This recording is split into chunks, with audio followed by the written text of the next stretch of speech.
បង្កើតវីដេអូនិយាយភាសាខ្មែរឥតគិតថ្លៃងាយៗ គ្រាន់តែមានទូរស័ព្ទមួយគ្រឿងកុំចាំយូរចាប់ផ្ដើមទាំងអស់គ្នាបងប្អូនគ្រាន់តែបើក Google Chrome ឬ Safari រួចវាយពាក្យថា Flow បន្ទាប់មកចុចចូល website Google Labs ខាងលើគេបង្អស់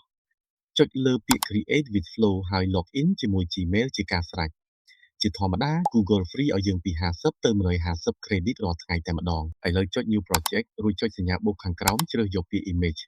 កុំភ្លេចរើស model Banana Pro ឬ Banana 2និងទំហំដែលបងប្អូនចង់បានរួចវាបញ្ចូលព្រមដើម្បីបង្កើតរូបភាពហើយរងចាំមួយផ្លែតពេលបានរូបភាពហើយចុចសញ្ញាបូកដដែលរួចយកពាក្យ Video ចំណុចសំខាន់នៅត្រង់នេះដើម្បីឲ្យតួអង្គនិយាយភាសាខ្មែរបានត្រឹមត្រូវបងប្អូនត្រូវចូលទៅកន្លែង Ingredients រួចជ្រើសរើសមុខងារកំណត់សំឡេងនិងទំហំវីដេអូដែលចង់បានបញ្ចូលរូបភាពដែលយើងបង្កើតបានអំបញ្ញមិញបន្ទាប់មកវាបញ្ចូលអត្ថបទដែលចង់ឲ្យតួអង្គនិយាយជាភាសាខ្មែររួចចុចបញ្ជូន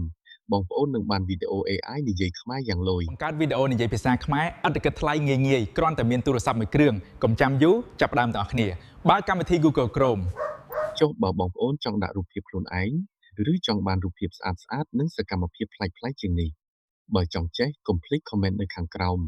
វីដេអូក្រោយខ្ញុំនឹងបង្រៀនលម្អិតពីរបៀបបង្កើតរូបភាពសម្រាប់យកមកធ្វើវីដេអូនិយាយខ្មែរឲ្យកាន់តែទាក់ទាញ